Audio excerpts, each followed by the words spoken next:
My name's Ella, and this is my first time ever doing something like this and like filming myself speaking, so I'm a little nervous.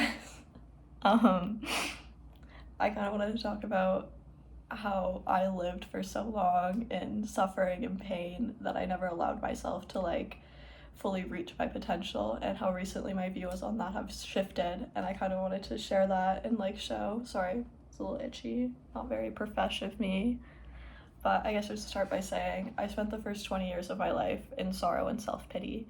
And in that sadness I felt, I realized that I think our sorrow separates us from life.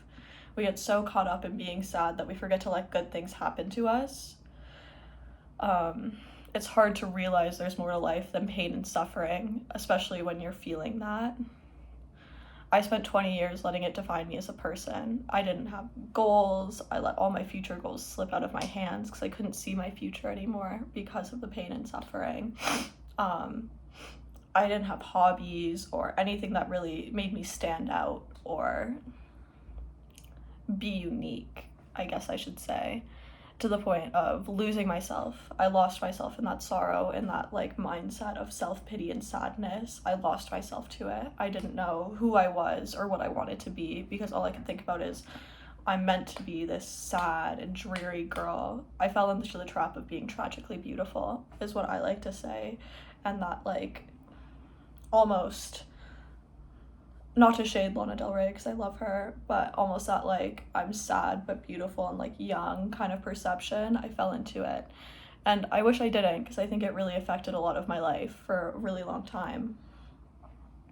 Because I just never thought anything good would happen to me, so I never really tried for anything good to happen to me because I didn't think I deserved it. I didn't deserve the positive because my identity was consumed by the grief I carried. I couldn't let it go. It was a burden that dragged with me everywhere. I think when we are feeling immense pain emotionally, we find peace in our sorrow and comfort in our own solitude. And that's where we start to lie into our own patterns and fall into like the same things. Because I would push people away because I found so much comfort in my own solitude, and that was a place where I could feel that sorrow and be in that sorrow without having to drag myself out of it and feel bad for dragging others into it. And I think that's like a really big trap we put ourselves into. It's just not allowing ourselves to like feel that. Sorry, I have to turn my page because I wrote everything down. I'll probably edit this out if I know how to edit, which I don't, but we'll figure it out. This is awkward. My bad, guys.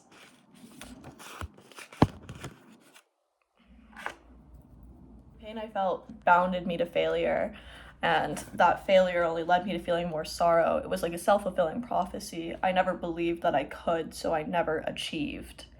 And that like constant failure just added to those feelings of like I'm not enough and I won't be enough. And that all happened, and I felt like this my whole life until basically this summer, I'd say. It was my loneliest time, which I think gave me a lot of time to look within myself, to grow and look at myself and realize these parts of myself needed to change, or else I'd never find happiness and contentment in life. I, however, cannot only credit myself. I found people who inspired me to grow and people who inspired me to change, which admittedly isn't the most positive catalyst for change. We should never change ourselves for other people. But I found these people they made me want to change to be a better me for me. And not only because I wanted them to like me and want to be around me and to continue to be around me, but because I saw them and I saw how happy they were and how content they were within themselves and how confident they were within themselves. And that's something I realized I wanted. And I could never have people like that in my life unless I also felt that way about myself. So it kind of started me on this journey of self-discovery and self-acceptance, I should say. These people kind of just ignited my will for life, I should say. I had a reason to be my best, but within this growth, I realized the weight of my failings. School, social and romantic life, family, in some aspects, I believe I genuinely failed and ruined my future potential. such as like in school. I thought since I didn't do well in my classes, I would never have the opportunity to be able to go back and prove that that's not the student I am, that's not the worker I am, and that I am smart enough to do these things, and that I can do these things and I want to.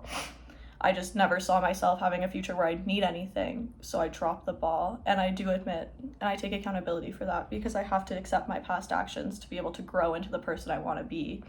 But I realized I didn't ruin my future for school. School will always be there. You will always have a way to get into school. And in some other aspects, I felt like I was just behind my peers, such as in love and friendship. I never had a boyfriend, a first love. I saw others having all this love that I didn't, and I was so jealous, immensely jealous of the people around me who had this love that I craved, and like these friend groups I craved, these TV style friend groups, like where they wanted to hang out all the time, they went out all the time, they were doing things together. And I think I just found I craved a sense of community and a sense of belonging, and I had to find that for myself. I couldn't just always look at others with jealousy and think that that should be me, I wish that was me. I had to look at myself and be like, if I want these things, I have to go and get it for myself. I just felt like I wasn't a normal 20-year-old, that I was missing out because I didn't like to go clubbing, or I didn't have this like friend group or boyfriend that I thought I should have by now, or these experiences I thought I should have by now. I just felt like life was passing me by and I couldn't do anything to stop it.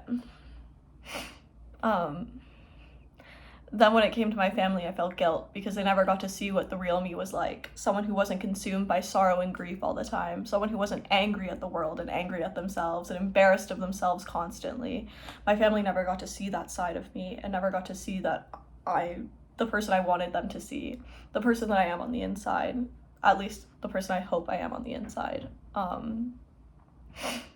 And how was I supposed to make up 20 years of them not seeing the real me? How am I supposed to make that up to them? How am I supposed to show them like who I am in such a short time to make up for all these years? And I realized that I can't make it up, and I can't go back and change those things that I wish I could. I just have to accept them for what they are and know I have to move forward to grow and to accept these things, or else I'll never be able to become the person I want. I already knew I didn't have the drive that was required to live, that was required to make me successful in life, but these realizations sent me into a crisis. I think when faced with ourselves, we will always focus on our perceived failings and not our things we did well at, or things we excelled at, or ways we made other people feel good.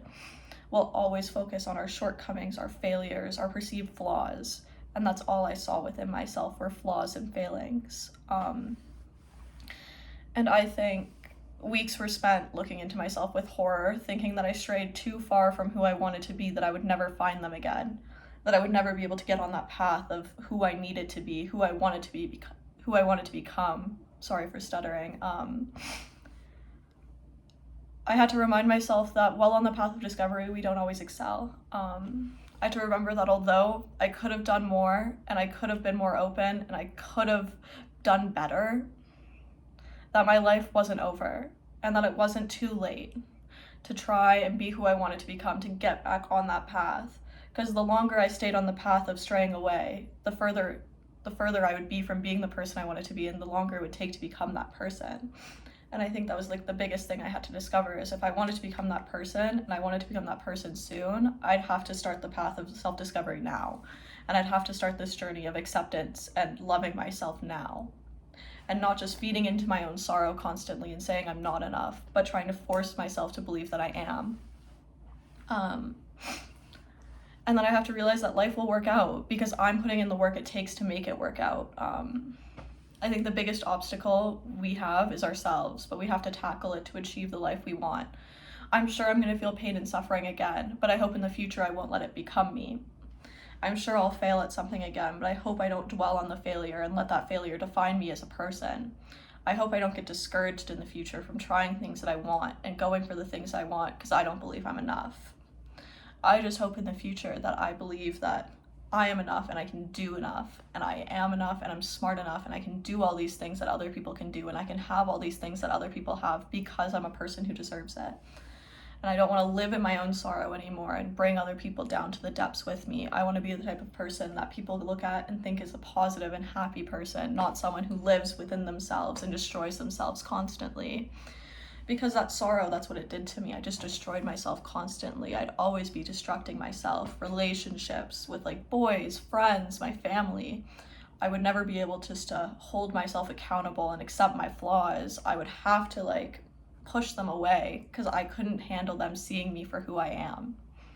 When in reality, I think that's when people really do learn to understand you and enjoy you, when you show them yourselves completely. And I think when I show someone who I am completely, I want them to see someone who loves life and has this drive for life that is undescribable. Someone who's always willing to try to achieve, and someone who's willing to go the extra mile. And I think that's like the biggest shift my mindset had this summer, is just I realized who I wanted to be. And who I wanted to be isn't someone who's drenched in self-pity, sorrow, despair, who's depressed, down all the time, who can't handle themselves. I wanted to be the person that you walk past on the street and you think they're very self-assured in themselves. They know who they are and they know what they want out of life. And I want to be that person that like you see on the street and you see they have friends and you see they have like a loving partner, because you deserve those things. And I think everyone deserves those things. But I think when we drench ourselves in despair and grief, that those things won't come to us, because those aren't things that people are attracted to as a society. Because that's like when I was searching for friends, when I felt like deep and down in the dirt, I would always look for friends who were happy all the time. And people who are happy all the time don't want to be constantly reminded of the sorrows in life. So I think going forward, I'm going to really move to make positive changes in my life that really affect me greatly. I think I'm going to try to become the person I want to be, and I'm going to try to amend my failings, my perceived failings, I should say. Because I think those failures have made me who I am, and they've made me a stronger person. And I now have more, I guess you could say, views on life, because I've seen different views. And I think now that I'm walking the line of not carrying my burdens everywhere, life feels a lot freer and a lot more open to me and a lot more accepting. Anyways, this was kind of my first time ever doing this, so I was a little nervous. So I was a little stuttery. I don't know if anyone will ever watch this, but if they do, I hope it helps, because for me, it took a really long time to realize these things, and I hope that everyone knows they're not alone, and that you can talk to people about the way you're feeling, and that you can move on from the way you're feeling, and there's a life after the way you feel.